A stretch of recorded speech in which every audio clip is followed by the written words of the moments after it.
Today, we're going to be talking about the Wheeling area economy. John, I'm going to turn it over to you.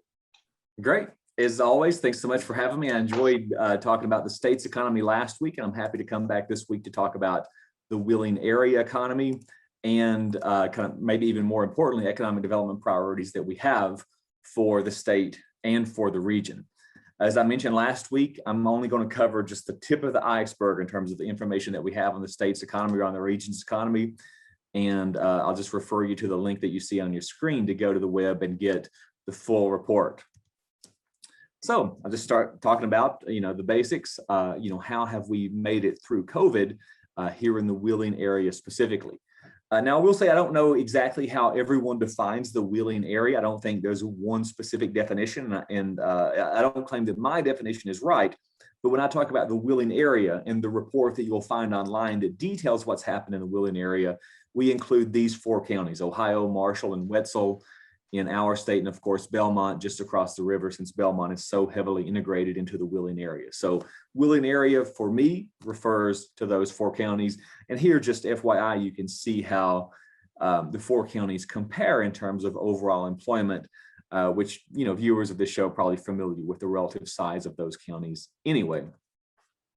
But here's our headline statistic that shows you what's happened to total employment in the Wheeling area, which is the blue line or line of focus, but then also have the overall statewide number there for comparison purposes. If you remember the show last week, I told you that when COVID hit, we lost 14% of the total jobs in West Virginia. We've seen, as I said last week, we've seen job loss of that magnitude before, but we've never seen anything happen this quickly. We never saw a job loss of 14% that happened over the course of 2 or 3 months.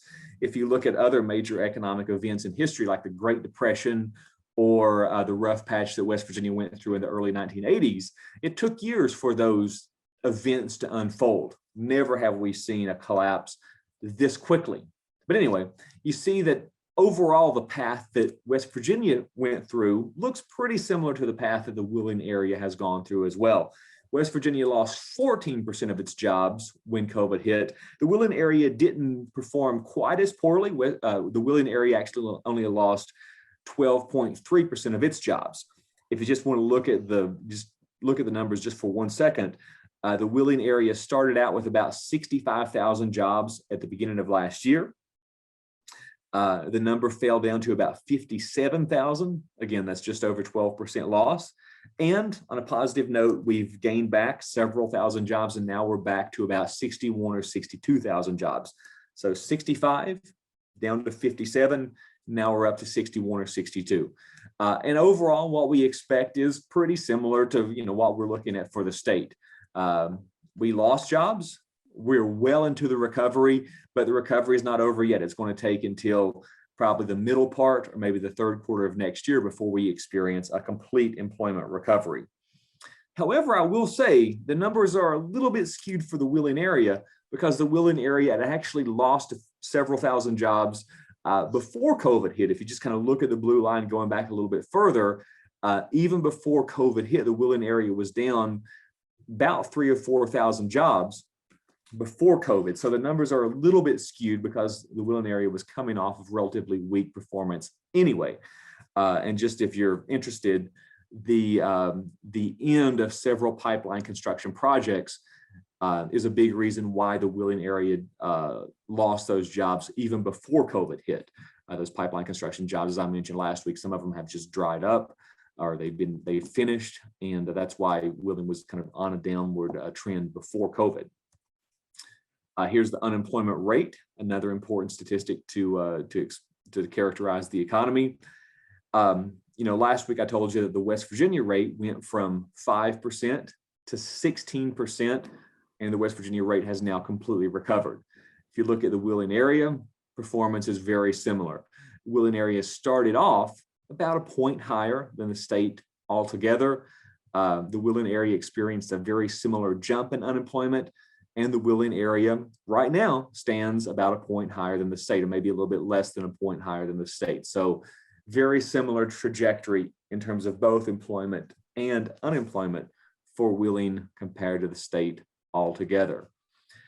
This figure shows you the unemployment rate in each of the 4 counties that make up the Wheeling area.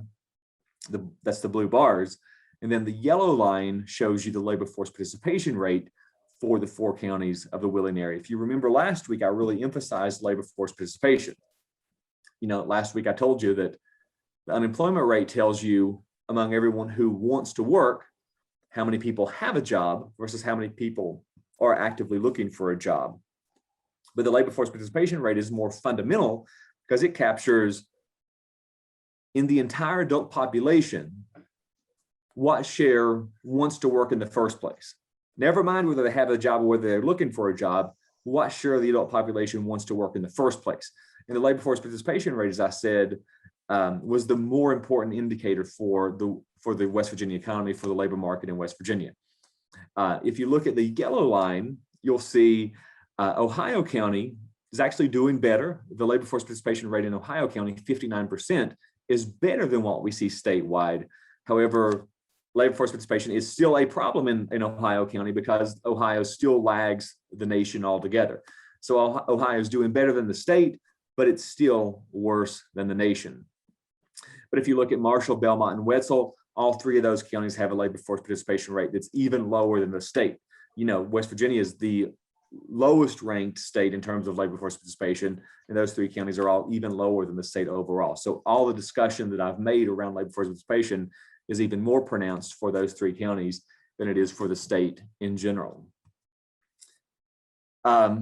Kind of on a positive note, this figure shows you per capita personal income for the 4 counties of the region, and you see the nation and the state in there for comparison purposes as well. The interesting point to make is, Ohio County is one of the top 2 or 3 highest income counties in West Virginia. Ohio County, Jefferson County, Harrison County, those are always coming in as our highest income counties. And Ohio's doing fantastic in terms of overall per capita personal income. Ohio County is way above the West Virginia average income level. And Ohio's actually has a even higher per capita personal income than the nation. So despite the challenges that we see in Ohio County, it's a very, very high income county for West Virginia altogether, for sure. Belmont County's doing better than the state, but worse than the nation, and Marshall and Wetzel are lagging the state. So that's kind of the rundown of how the region has performed. Here's the rundown on what we expect for economic growth going forward for the Wheeling area. Just to remind you, this is the employment forecast for West Virginia as a whole. This is the exact same figure I showed you last week, but I just want to show you this as a reminder. You see how we've performed so far, and then the area on the right that's in gray shows you the forecast that we expect going forward. And as I said already, we expect that full recovery to be here by the middle to the 3rd quarter of next year. So that's the West Virginia forecast number. And now here's the forecast number for the Wheeling area. And so you can see how the numbers compare to the state. And just to explain the figure just really quickly, the blue bars show you the actual change in employment that has happened over the last decade. And the yellow bars show you the forecast rate of employment growth that we expect going forward. As you see, actually, for Ohio County, for West Virginia as a whole, for Belmont County, for Marshall County, all of those regions have actually lost jobs over the last decade. But the future's looking better, of course, now coming out of COVID. We expect growth for all of these regions going forward. Ohio County is going to be the strongest growing region going forward. There you can see by the yellow bar on the right, Ohio County is expected to grow more rapidly than the state altogether. That's a good thing. Glass half empty side of it, though, is Ohio County is expected to lag the nation. You can see the national growth rate on top there is the highest among all these groups. So again, glass half full, glass half empty. Ohio County is doing well compared to West Virginia. Certainly it's doing much better than Marshall, Wetzel, Belmont, but it's still lagging the nation. And in contrast, as you see, we see kind of a relatively sluggish growth period going forward for Wetzel and Marshall, especially due to various factors.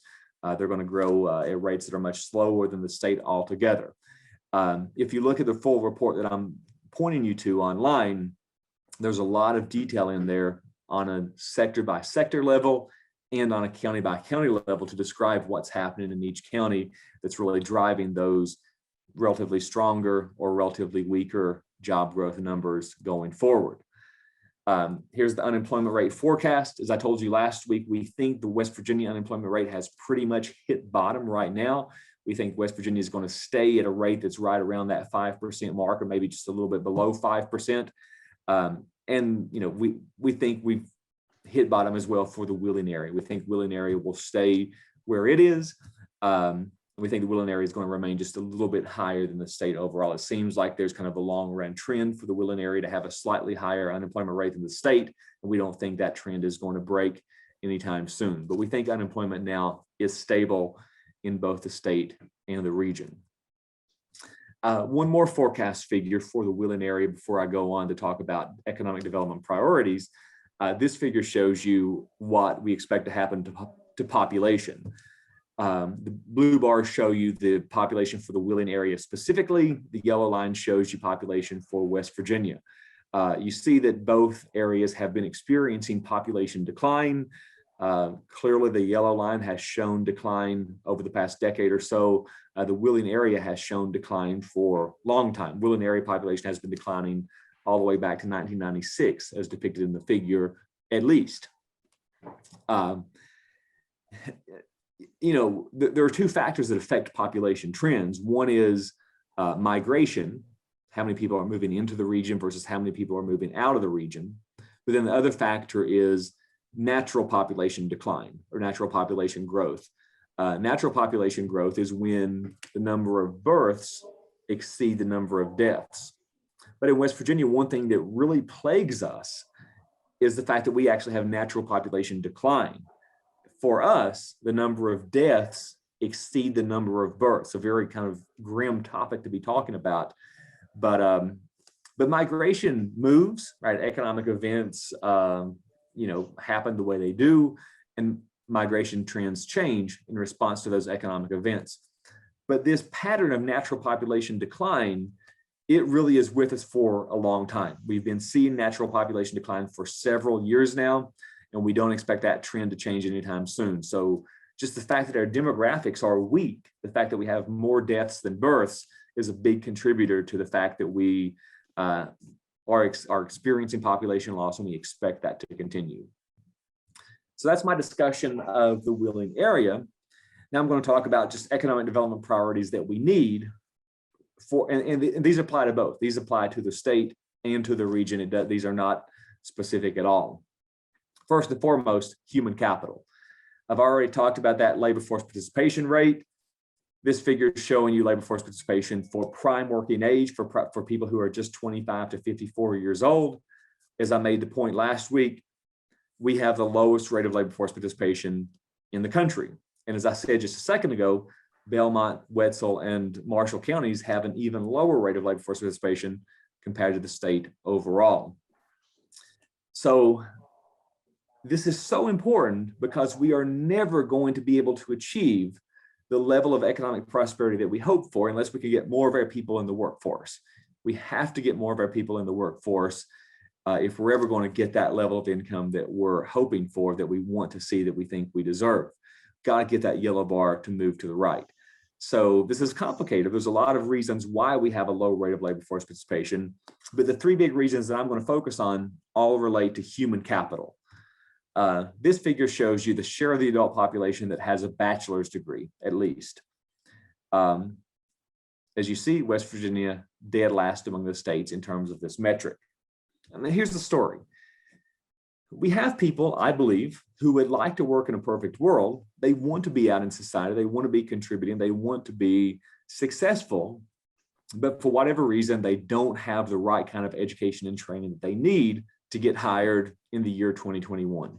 For whatever reason, they have some kind of deficit in terms of their education or training. They know they're not going to get hired. They don't even bother to look for work in the first place. So improving education outcomes, improving training outcomes is a top economic development priority to get more of our people in the workforce, to boost productivity, to make West Virginia more competitive. I show the share of the adult population with a bachelor's degree, but that's not the only metric that we could use here. This also applies to technical training or training that you might have at the 2-year level. But the point being that education and training is central to economic development, should be a top priority. Another issue is health. Same story.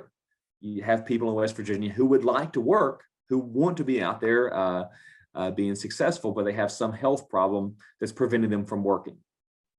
They don't even enter into the labor force because this health problem's keeping them out of the game. Here I'm showing you one measure of overall health, the overall mortality rate. As you see, West Virginia is worst among the states in terms of overall mortality, in terms of the number of people who die in the typical year, relative to 100,000 people in the population. You could show other health outcome statistics as well. You could show things like diabetes or obesity or cancer, and it tells the same story. I'm showing you one statistic just for brevity, but all the statistics tell the same story, that health problems are keeping West Virginians out of the workforce. And then the third issue that I'm going to focus on is drug abuse. Again, kind of the same story. You have people who would like to work in a perfect world, but for whatever reason, they've managed to find themselves addicted to drugs. A real tragic problem that affects so many people in our society today. But these people have, gotten addicted to drugs. They can't pass a drug test. Maybe they have other issues associated with drug abuse, so they don't even bother to look for work in the first place because this drug abuse problem is keeping them down. So same story. Improving education and training outcomes is vital to getting more West Virginians in the workforce. Improving health outcomes and fighting this drug abuse problem. All three of these are central elements of what we have to do to get more West Virginians in the workforce and more people in the Wheeling area in the workforce. And these issues are so multifaceted, right? There's a lot of things that you could say around issues like poor education outcomes or poor health outcomes or drug abuse. There's so many issues there, but I'm just simply talking about this in terms of economic development, right? If we want to attract businesses to come to West Virginia, we have to be able to convince those businesses that they can find the workers they need who are educated, healthy, and drug-free. So, even ignoring all the other important issues that are at play here, this is a very vital part of making our state attractive to potential businesses. To move on, there's so much else that excites me about economic development in the state and in the region.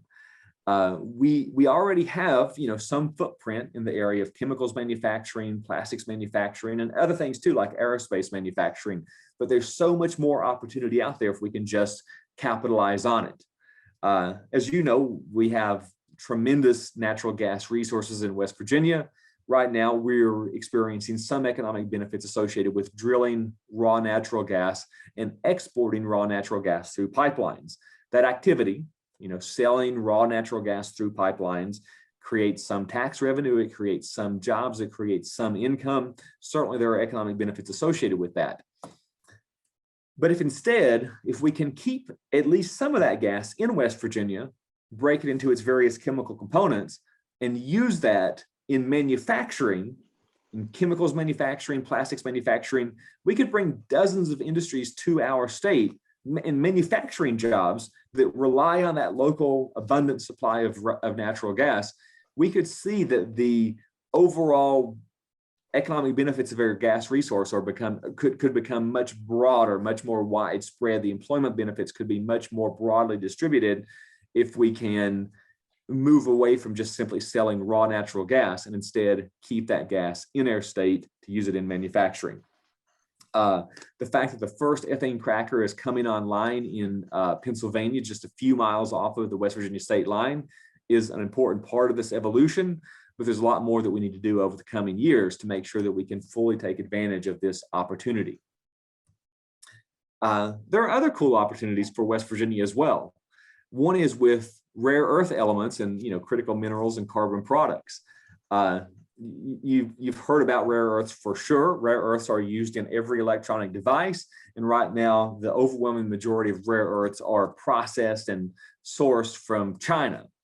But another interesting part is there's a bunch of rare earths right here in West Virginia in our coal waste coal waste in West Virginia is full of rare earth elements. And right now we're developing new technologies to be able to extract those rare earths from coal waste in a cost-effective way. This is a really exciting opportunity for West Virginia, something that we can leverage to bring strength to our economy. It gets me excited about our future, but it's not something that's going to happen overnight. It's going to take a while to make these technologies right. But it can be a real win-win for West Virginia. It can help us boost our industrial power, and it can also help clean up our environment as we clean up these coal waste sites through these processes to extract rare earths. Another important factor to think about when you think about economic development is to think regionally. You always want to make sure that you avoid a one-size-fits-all economic development strategy. Our state is so different from region to region. The strengths are different, the weaknesses are different, the opportunities and the challenges are different. And we don't want to just do the same thing for economic development for every region. We want to make sure that economic development strategies are tailored appropriate to each region. This figure just kind of illustrates how much economic performance has varied over the past several years. You can look, for example, the southwestern counties lost 25% of their jobs over the period depicted. The Eastern Panhandle counties grew over 12% over the period depicted. So much difference across our state. So don't just think of West Virginia as one monolithic entity. Take those differences and embrace those differences and make economic development strategies, match with each region. Another priority is, wow, right now we are in the midst of like a once in a lifetime or once in a century, maybe even opportunity with federal dollars that are going to come into West Virginia. Right now we have so much federal funding coming to the state. It's a real unique opportunity. I talk about this because I really want to caution our leaders not to just use these dollars in ways that are consistent with short-term thinking. We need to be very wise and very careful with this federal funding that's coming into West Virginia. We need to make sure that we invest the dollars in ways that make us more productive and more prosperous over the long run, not in ways that just make us happy for the next year or so, but the dollars need to be carefully invested to boost productivity in our state over the long run. Another key economic development priority, I'm not going to emphasize it today because we're kind of running low on time, but industrial diversification for a long time has been a really important priority for West Virginia. We have to, keep energy in West Virginia. We want to continue to be an energy state. We want to continue to have a healthy energy economy, but we have to find strength in other industries as well so that we have a more balanced industrial mix so that our economy can grow in a more stable way over the long term. So industrial diversification is a key priority. And the best way to find the right industrial mix for your state or for your region is through entrepreneurship. So a key economic development strategy for West Virginia and for the region needs to be bolstering entrepreneurs, encourage people, support people who want to take risk and who want to try something different, who want to go in a different direction, because entrepreneurs are the way that we really find a way into the future. They're the way that we really find the right industrial mix for our state. And the last point that I want to bring up is with these issues around outdoor recreation, tourism, remote work, and the image that we have in West Virginia. First and foremost, everybody in West Virginia knows that we have tremendous outdoor recreation opportunities. I mean, here I'm showing you a picture from the New River Gorge, not from the Wheeling area, but the point remains, all of West Virginia has great outdoor opportunities if you look for them. You don't have to look very hard in many cases. But we're seeing growth in tourism. That's fantastic. I show the New River Gorge specifically because, the fact that this was designated as a national park last year really gives the state more cachet. This really helps boost our image. It allows us, a better ability to market our state to bring in tourists. So the New River Gorge National Park is a big boost to the state. But another issue that ties in is with remote workers. This is a guy who's supposed to be working remotely from home. And right now we have this opportunity before us to encourage remote workers to come to West Virginia. Right? Just imagine if you're working in somewhere like New York or Chicago. You have a job there. You find that after COVID, you can work remotely permanently. That's happening to a lot of jobs in the country. So in that case, you can keep your job in New York or Chicago, but you can live wherever you want to. So we have a real ability to market West Virginia to these remote workers.